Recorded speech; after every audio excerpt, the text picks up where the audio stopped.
Hello বন্ধুরা, আপনাদের সকলকে স্বাগত জানাচ্ছি আমার ইউটিউব চ্যানেলে। তো বন্ধুরা, বিগত দুই ভিডিওতে আমি আপনাদের স্কোয়ার করা শিখিয়েছিলাম। একটা শিখিয়েছিলাম যার শেষে 2 ডিজিট নম্বরের যার শেষে 5 আছে তার স্কোয়ার কী করে বের করবেন, আর যে কোনো সংখ্যার স্কোয়ার কী করে বের করবেন। আরেকবার আমরা রিভিশন দিয়ে দেবো, তারপরে আমরা একটা নতুন ভিডিও ছাড়বো।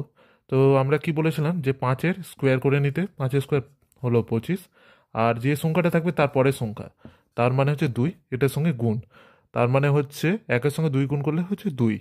পরেরটাও তাই হচ্ছে।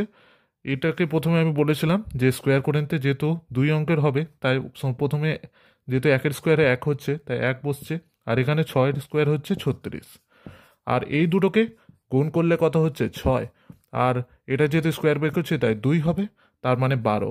এখানে 12 বসে যাবে, এটাকে যোগ করে দেবে, এবার 6, 5, 2, এটাই হচ্ছে তার অ্যান্সার।